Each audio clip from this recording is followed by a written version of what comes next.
പ്രിയപ്പെട്ട വിദ്യാർത്ഥികളെ, ഇന്ന് നമ്മൾ പഠിക്കുന്നത് ദുറൂസുൽ ഇഹ്സാനിലെ 6ാം ക്ലാസ്സിലെ ദുറൂസുൽ ഇഹ്സാനിലെ 2ാമത്തെ പാഠമാണ്. അള്ളാഹുവിൻ്റെ പരിശുദ്ധ നാമങ്ങളെ കുറിച്ചിട്ടുള്ള പാഠമാണ്. അള്ളാഹുവിന് 99 നാമങ്ങളാണ്, പരിശുദ്ധ നാമങ്ങളാണ് ഉള്ളത്. ഇതുമായി ബന്ധപ്പെട്ടിട്ട് ഇതിൻ്റെ ശ്രേഷ്ഠതയെക്കുറിച്ചിട്ടും അതേപോലെ ഇത് മനഃപ്പാഠമാക്കിയവൻ്റെ മെച്ചം അല്ലെങ്കിൽ അവനുണ്ടാകുന്ന നേട്ടത്തെക്കുറിച്ചിട്ടൊക്കെ ഇതിൽ ഒരുപാട് കാര്യങ്ങൾ പറയുന്നുണ്ട്. അതേപോലെ അള്ളാഹുവിൻ്റെ 99 നാമങ്ങളും ഇതിൽ പറയുന്നുണ്ട്. അപ്പോൾ നമുക്ക് പെട്ടെന്ന് പാഠത്തിലേക്ക് പോകാം. അള്ളാഹുവിന് 99 നാമങ്ങളാണ് ഉള്ളത്. അപ്പോൾ ഉപയോഗിച്ച് ദുആ ചെയ്താൽ ഉത്തരം ലഭിക്കും, സംശയമൊന്നുമില്ല. വലില്ലാഹി അസ്മാഉൽ ഹുസ്ന ഫദ്ഉഹു ബിഹ. സൂറത്തുൽ ആറാഫിൽ അതിന് തെളിവായിട്ട് പറയുന്നുണ്ട്. അള്ളാഹുവിന് 99 നാമങ്ങളുണ്ട്, നിങ്ങളത് വെച്ച് ദുആ ചെയ്തോളൂ.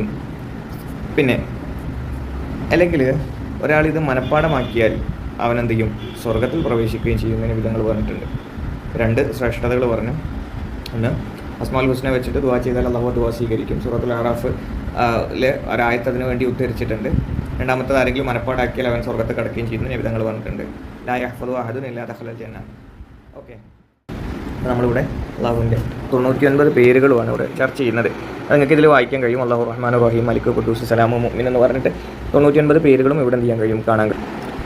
ഇവക്ക് പുറമെ വേറെയും ധാരാളം പേരുകൾ അള്ളാഹുവിനുണ്ട് എന്ന് ആര് പറഞ്ഞിട്ടുണ്ട്? വിധങ്ങൾ പറഞ്ഞിട്ടുണ്ട്. പേരുകൾ കൂടുന്നത് ഒരാളുടെ മഹത്വത്തിനെ സൂചിപ്പിക്കുന്നതാണെന്നൊക്കെ നമുക്ക് കാണാൻ കഴിയും. അള്ളാഹുവിൻ്റെ മഹത്വം അളക്കാൻ ലോകത്ത് ആർക്കെങ്കിലും കഴിയുമോ? ഇല്ലല്ലോ. അള്ളാഹു അക്ബർ വലില്ലാഹിൽ ഹംദ്. നമ്മളെ അലട്ടുന്ന എല്ലാ വിഷയങ്ങൾക്കും അസ്മാഉൽ ഹുസ്ന ശക്തമായ പരിഹാരമാണെന്ന് മഹാന്മാർ പറഞ്ഞിട്ടുണ്ട്, പഠിപ്പിച്ചിട്ടുണ്ട്. ഓക്കെ, നമുക്ക് ഓർമ്മിക്കാം. ഇന്നല്ലാഹ തിസ്അത്തും വതിസ്ഈന ഇസ്മ. അള്ളാഹുവിന് 99 നാമങ്ങളുണ്ട്. മിഅതൻ ഇല്ലാ വാഹിദ, ഒന്നൊഴികെ, അഥവാ 99. മൻ അഹ്സാഹ ദഖലൽ ജന്ന. ആരെങ്കിലും അത് കാണാപ്പാഠം പഠിച്ചാൽ അയാൾ സ്വർഗത്തിൽ പ്രവേശിക്കുന്നതിന് വിധങ്ങൾ പറഞ്ഞിട്ടുണ്ട്. എത്ര സിമ്പിളായിട്ടുള്ളൊരു പാഠമാണ്. അപ്പോൾ പാഠം എല്ലാവരും ഒന്ന് നോക്കുക. നമുക്ക് അതിൻ്റെ സൂത്രങ്ങളും പരിശോധിക്കാം. അസ്സലാമു അലൈക്കും.